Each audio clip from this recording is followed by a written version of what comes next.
अम्मी जान, ये साइमा कहाँ है? कहीं नज़र नहीं आ रही, छत पर भी नहीं है। अरसलान ने सीढ़ियों से उतरते हुए कहा। फमीदा बेगम गुस्से से बोली, बेटा मुझे क्या पता, मैं खुद इंतज़ार कर रही हूँ कि कब मेरी बहू नज़र आएगी और मुझे मेरी सुबह की दवा के साथ चाय मिलेगी। इतने में फमीदा बेगम के बड़े बेटे बहू भी वहाँ आ गए। बड़ी बहू शाइस्ता एक बैन अवी कंपनी में मैनेजर थी। उसने अपने हाथ में लिए हुए कागजात मेज़ पर पटके और झलाई। ये घर है या कबाड़ खाना? अम्मी जान, आपकी लाडली बहू ने आज हड़ताल कर दी है क्या? मेरा लैपटॉप का थैला कहाँ है और बच्चों का दूध? सब कुछ बिखरा पड़ा है। मुझे जल्दी मीटिंग में पहुंचना है और यहाँ सफाई तक नहीं हुई। तब छोटे बेटे अरसलान ने कहा, अम्मी जान, अब आप ही बावर्ची खाने में जाकर हमारे लिए कुछ बना दीजिए। ये सुनकर फमीदा बेगम के पैरों तले से ज़मीन खिसकी। मैं चाय बनाऊंगी? अरसलान, तुझे याद है आखिरी बार मैंने बावर्ची खाने का रुख कब किया था? जब से तेरी शादी हुई है और साइमा वो इस घर में आई है, तब से मैंने तो एक कप भी नहीं उठाया। और अब तुम चाहते हो कि मैं इस उम्र में पसीने में भीग कर रोटियाँ बेलूँ? तब तक घर के तमाम बच्चे भी नीचे आ गए। घर में शोर गुल बच गया। कोई मोजे ढूंढ रहा है, कोई सुबह का नाश्ता मांग रहा था, तो कोई चाय के लिए तड़प रहा था। फमीदा बेगम का घर, जो कभी छोटी बहू साइमा की मिन्नत से चमकता था, आज एक मलबे के ढेर जैसा लग रहा था। साइमा की शादी को पूरे 8 साल हो चुके थे। जब वो इस घर में पहले दिन आई थी तो उसकी आंखों में ढेरों ख्वाब थे। वो सरगोदा की एक सीधी सादी औरत थी, जिसे सिखाया गया था कि ससुराल ही औरत का असली घर होता है। लेकिन उसे क्या पता था कि वो इस घर में बहू नहीं बल्कि एक मजदूर बनकर आई है। शुरू के दिनों में सब कुछ खुशी खुशी करती। फमीदा बेगम अक्सर कहती, देखो बहू, हमारी बड़ी बहू शाइस्ता तो नौकरी करती है, इसे अब तुम्हें ही घर संभालना होगा। आखिर घर की बरकत तो तुम ही हो। साइमों को इस वक्त तक घर की बरकत का लफ्ज़ एक एजाज़ लगता था, पर धीरे धीरे उसे एहसास हुआ कि ये लफ्ज़ उसे जंजीरों में जकड़ने के लिए इस्तेमाल किया गया था। वो सुबह 5 बजे उठती, पूरे घर की सफाई करती, फिर सबकी पसंद का अलग अलग नाश्ता तैयार करती। वो बगैर किसी शिकायत के सबका ख्याल रखती। शादी के 2 साल बाद जब एक दिन उसने अपने शोहर से कहा, असलान, क्या हम घर में एक सफाई वाली रख सकते हैं? मुझसे अकेले इतना बड़ा घर नहीं संभलता। तो असलान ने उसी वक्त अपनी चाय का कप मेज़ पर पटका और कहा, तौबा है, तुम्हें नौकरानी चाहिए साइमा, इसलिए कि तुम दिन भर सो सको। अरे मेरे बड़े भाई और भाभी बाहर जाकर 8-8 घंटे करते हैं काम, पैसे कमाते हैं, और तुम घर में रहकर सिर्फ खाना बनाती हो। इसमें भी तुम्हें मौत आती है। कम से कम घर संभाल कर अपनी अफादियत तो साबित करो। साइमा बात उस दिन सिसक कर रह गई। उसे समझ आ गया कि इस घर में काम की कदर सिर्फ उस वक्त है जब वो पैसे कमा कर लाए। पसीने और थकन की यहाँ कोई कीमत नहीं थी। फमीदा बेगम का रवैया तो और भी ज़ालिमाना था। हर शाम जब उससे खाने की मेज़ पर बैठते तो वो साइमा को किसी मामूली गलती का पहाड़ बना देती। सुनो अरसलान, आज तुम्हारी बीवी ने दाल में नमक ज़्यादा डाल दिया है। मैंने उसे 1000 बार सिखाया है, पर उसके दिमाग में तो गोबर भरा है। उसके बाप ने जहेज़ में एयर कंडीशनर और वॉशिंग मशीन तो दी नहीं। सोचा था कम से कम अच्छी बेटी तो दी होगी, पर यह तो वो भी नहीं निकली। ये सुनकर पूरा ख़ानदान कहका मार कर हंसने लगता। साइमा उस वक्त डाइनिंग रूम के कोने में खड़ी अपने दुपट्टे से आंसू पोंछती। उसकी आंखों के आंसू गर्म खाने के धुएं में छुप जाते हैं।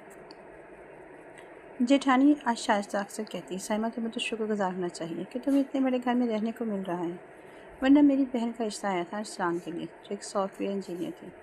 पर अम्मी जान ने सोचा कि एक अनपढ़ बहू होगी तो घर के अच्छे काम अच्छे से करेगी। अब कम से कम वो काम तो अच्छे से करो।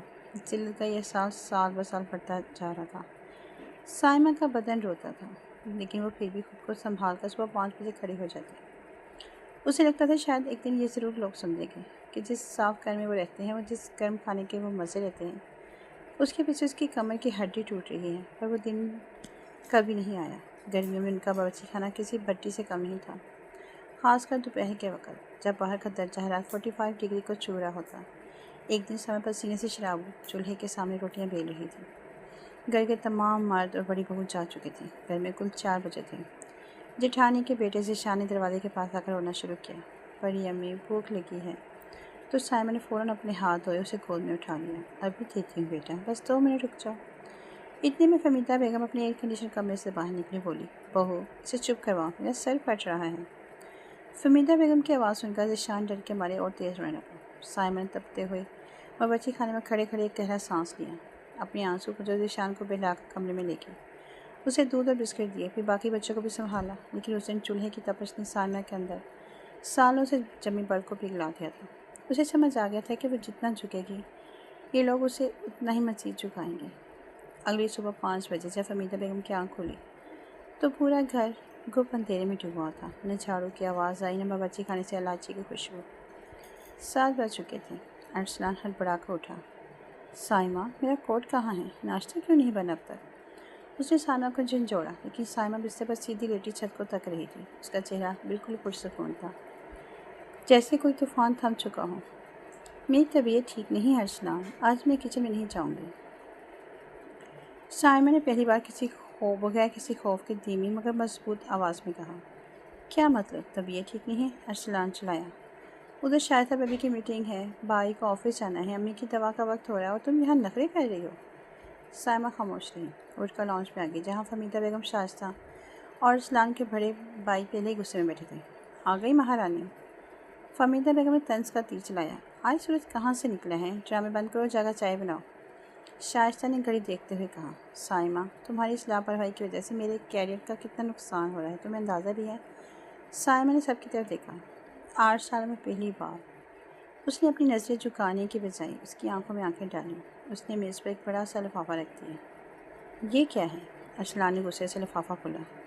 اندر سائمہ کے BA کی ڈگری تھی اور ساتھ ہی ایک نامور اسکول کا اپائنٹمنٹ لیٹر، ملازمت کا خط جس میں اسے بطور ٹیچر منتخب کیا گیا تھا۔ یہ میں نے 3 سال پہلے چھپ کر مکمل کیا تھا، جب تم سب سو رہے ہوتے تھے۔ سائمہ نے مسکرا کر کہا۔ تم لوگ کہتے تھے نا کہ اس گھر میں صرف پیسے کمانے والے کی عزت ہے، پسینے اور تھکن کی کوئی قیمت نہیں۔ اور شائستہ بھابی، آپ کو لگتا تھا کہ میں ان پڑھ ہوں۔ میں نے صرف اس لیے نوکری نہیں کی تھی کیونکہ مجھے لگتا تھا کہ میرے گھر کو میری ضرورت ہے، لیکن آپ لوگوں نے مجھے بہو نہیں، بغیر اجرت کی ملازمت سمجھا۔ ارسلان کا منہ کھلے کا کھلا رہ گیا۔ فہمیدہ بیگم نے بدحواسی میں کہا۔ اب تم نوکری کرے گی تو یہ گھر، یہ بچے، یہ کنی کون سنبھالے گا؟ وہی سنبھالے گا جسے آپ رکھیں گی۔ سائمہ نے اپنا ہینڈ بیگ اٹھاتے ہوئے کہا۔ میں نے صفائی والی اور کھانا بنانے والی ماسی کا انتظام کر دیا ہے، وہ 9 بجے آ جائیں گی۔ ان کی تنخواہ 20,000 روپے ہے، جو شائستہ بھابی اور ارسلان آدھی آدھی کریں گے کیونکہ گھر دونوں کا ہے۔ اگر یہ میں تنخواہ نہ دوں، ارسلان نے دھمکانے والے انداز میں کہا، تو پھر تم کچن خود سنبھالو گے۔ سائمہ نے سکون سے جواب دیا، کیونکہ میں اب 8 گھنٹے اسکول میں پڑھاؤں گی، عزت اور پیسے دونوں کماؤں گی۔ اور ہاں ارسلان، گھر آ کر میں صرف اپنے حصے کا کام کروں گی، پورے خاندان کا بوڑھا کھانا میں اکیلے نہیں سب کروں گی، صاف۔ اگر یہ منظور ہے تو میں اس گھر میں رہوں گی، ورنہ سرگودے میں میرے ماں باپ کا گھر آج بھی میرے لیے کھلا ہے۔ پورے لاؤنج میں صاف سن گیا۔ فہمیدہ بیگم جو ہمیشہ سائمہ کو بلاتی تھی اب حیرت سے اسے دیکھ رہی تھی۔ شائستہ خاموشی سے اپنے کاغذات سمیٹنے لگی کیونکہ وہ جانتی تھی کہ سائمہ کے بغیر یہ گھر ایک دن بھی نہیں چل سکتا۔ سائمہ نے اپنی زندگی کا سب سے بڑا قدم اٹھا لیا تھا۔ وہ اب زنجیروں میں جکڑی گھر کی برکت نہیں بلکہ اپنی شرطوں پر جینے والی ایک خوددار عورت بن چکی تھی۔ دوستو، سائمہ نے اپنے حق کے لیے قدم اٹھا کر صحیح کیا یا غلط، اپنی رائے ہمیں ضرور دیجیے، اور کہانی اچھی لگی تو چینل کو سبسکرائب بھی لازمی کر دیجیے گا۔ اللہ حافظ۔